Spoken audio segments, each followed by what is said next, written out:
Assalamualaikum warahmatullahi wabarakatuh. Halo siswa kelas 4. Bagaimana kabar untuk minggu ini? Semua baik-baik saja kan? Alhamdulillah kalau semuanya sehat dan harus tetap semangat untuk belajar. Oke siswa kelas 4, kita akan melanjutkan materi yang minggu kemarin, yaitu tentang kisah keteladanan Wali Songo untuk bagian yang kedua. Nah, bagian yang kedua ini nanti kita akan membahas Sunan Bonang, Sunan Derajat, dan Sunan Kudus. Itu ya bahasan kita untuk minggu ini. Kalau minggu kemarin itu ada Sunan Gresik sama Sunan Ampel. Sekarang Sunan Bonang, Sunan Derajat, dan Sunan Kudus. Kita langsung mulai dari Sunan Bonang. Ini nomor 3 karena nomor 1 ada Sunan Gresik, nomor 2 ada Sunan Ampel. Nah, nomor 3 ini Sunan Bonang. Ini adalah foto atau gambar dari Sunan Bonang. Kemudian nama asli dari Sunan Bonang itu adalah Magdum Ibrahim. Siapa Magdum Ibrahim itu? Magdum Ibrahim itu adalah putra dari Sunan Ampel. Sunan Ampel yang kita sudah bahas kemarin ya, yang berada di Surabaya, Jawa Timur, itu mempunyai putra yang bernama Magdum Ibrahim atau Sunan Bonang. Nah, selain Magdum Ibrahim itu merupakan putra dari Sunan Ampel, maka juga sebagai muridnya. Artinya Magdum Ibrahim itu diajar ilmu agama oleh ayahnya sendiri. Jadi selain anak juga sebagai muridnya. Kemudian kisah keteladanan dari Sunan Bonang itu merupakan cara berdakwahnya yang bijak. Jadi Sunan Bonang pada saat itu berdakwahnya sangat bijak sekali. Di antaranya berdakwah melalui kesenian untuk menarik simpati masyarakat. Karena pada saat itu di daerah dakwahnya Sunan Bonang itu masyarakatnya sangat menyukai dengan kesenian, maka kesenian yang sudah ada disisipi tentang ilmu-ilmu agama. Itu cara berdakwah dari Sunan Bonang. Beliau juga memasukkan alat musik Bonang pada gamelan. Jadi di tanah Jawa itu ada alat musik namanya gamelan. Dulu sebelum Sunan Bonang tidak ada namanya alat musik Bonang. Nah, ketika saat Sunan Bonang ada, maka Sunan Bonang memasukkan alat musik Bonang pada gamelan. Nah, karena Sunan Bonang itu memasukkan alat musik Bonang pada gamelan, maka terkenal dengan namanya Sunan Bonang. Jadi Bonang itu merupakan nama alat musik yang ada pada gamelan hingga saat ini. Dan selain itu, selain memasukkan alat musik Bonang pada gamelan, Sunan Bonang juga menciptakan tembang. Tembang itu lagu, yaitu ada Suluk Wijil dan Tombo Ati.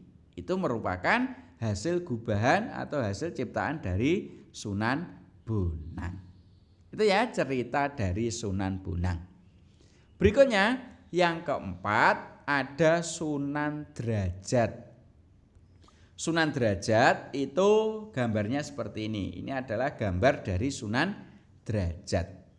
Siapakah Sunan Derajat itu? Sunan Derajat itu nama asalnya atau nama aslinya adalah Raden Kosim. Siapa Raden Kosim? Raden Kosim itu adalah putra dari Sunan Ampel juga. Jadi sama dengan Sunan Bonang. Jadi putra Sunan Ampel itu ada Sunan Bonang, ada Sunan Derajat. Beliau atau Sunan Derajat itu merupakan saudara dari Sunan Bonang, ya, adik kakak. Dan Sunan Derajat itu berdakwahnya di Lamongan, Jawa Timur. Dekatnya wisata bahari Lamongan atau dekatnya WBL. Kalau mungkin kalian pernah ke WBL, mungkin diajak oleh gurunya ziarah makam ke Sunan Derajat mungkin ya, karena letaknya itu dekat antara WBL sama pemakaman dari Sunan Derajat. Bagi yang belum, nanti silahkan jika rekreasi ke wisata bahari Lamongan Jawa Timur ya, yang ada di Lamongan, bisa mampir ke makam Sunan Derajat. Oke, itu kemudian keteladanan cara dakwahnya yaitu dengan menekankan keteladanan berperilaku terpuji. Jadi Sunan Derajat ini menekankan pada perilaku terpuji, karena Sunan Derajat berkeyakinan bahwa cara dakwah yang paling efektif adalah memberikan teladan. Jadi kalau kita itu bisa menjadi teladan, maka orang lain akan mengikuti kita. Nah, ini yang diterapkan oleh Sunan Derajat. Contohnya yaitu santunan anak yatim. Jadi Sunan Derajat menyantuni anak yatim, lama-kelamaan orang-orang yang kaya-kaya itu juga mengikuti Sunan Derajat menyantuni anak yatim. Kemudian selain itu Sunan Derajat juga orang yang dermawan, suka memberi. Jadi ketika mempunyai harta maka disedekahkan kepada orang-orang yang membutuhkan.